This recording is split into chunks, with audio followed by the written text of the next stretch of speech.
大家好，又到咗純美首映嘅時間啦！喺選美盛事之中，穿着喺佳麗身上面嘅服裝係非常之重要嘅。今年大會特別喺香港邀請咗一位時裝設計師 Matt Hui，為其中一個環節度身訂造咗一系列嘅服裝。咁等我問下阿 Matt，佢係用咩概念嚟設計呢一批服裝嘅呢？今次同華姐嘅呢一個合作咧，就對我嚟講相當有趣嘅，因為其實就用咗好多我自己品牌入邊嘅元素啦，再去做一啲 mix and match 同埋一啲新嘅 design 俾華姐。咁今次其實就真係有別於大家本身諗到華姐係一啲好華麗啊、好靚好 bling bling 一啲好長裙咁樣嘅嘢。今次嘅目的係好想做到一樣嘢，就係可以帶出華姐自己每一個人自己嘅性格，用一啲比較casual 啊，但係又真係比較型格嘅服裝去表現到自己咯。為咗令觀眾可以更加深入了解每一位佳麗，咁每個星期我都會訪問2位佳麗。上個星期我已經同1號同2號嘅佳麗傾過偈，今個星期就到3號同4號啦。3號嚟自香港嘅 Kathy 謝家朗。Kathy， 你有好高嘅鋼琴造詣，又識得跳肚皮舞，你覺得會唔會比其他佳麗優勝呢？我覺得其他9位佳麗都一樣咁有優點。至於我自己，我識得彈琴同埋跳肚皮舞，當然都有自己嘅優勢。好似彈鋼琴嘅時候，我學習到 concentration 專注力同埋 rhythm 節拍。咁我跳肚皮舞嘅時候，可以發揮到彈鋼琴嘅優點，等我跳得更加投入同埋優美。你夢想係成為一位成功嘅女主播，參選華姐點樣可以幫你實現夢想呢？我覺得成為一位成功嘅主播要有口才、急才同埋適應能力。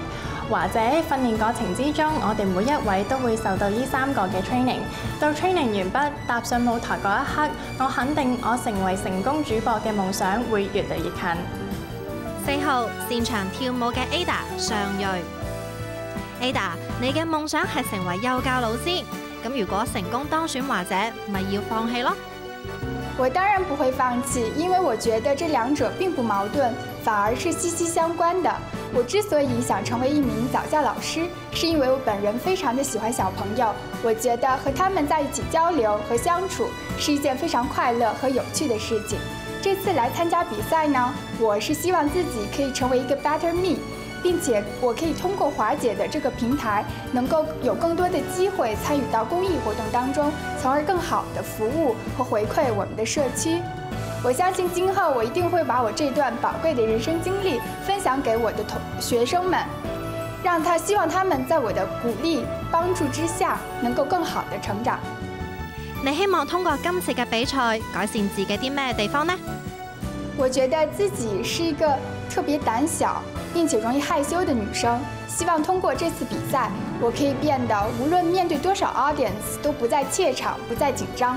其實我關注華姐這個比賽已經有很長一段時間了，但是由於我的內心的膽怯，我一直沒有勇氣參加比賽。今年我是在家人和朋友們的極力鼓勵和支持之下，終於邁出了這一步，鼓起勇氣前來報名參加。當我知道我成功入圍的時候，我真的非常激動。我覺得能夠成功入圍，我其實已經實現了一個很大的自我突破。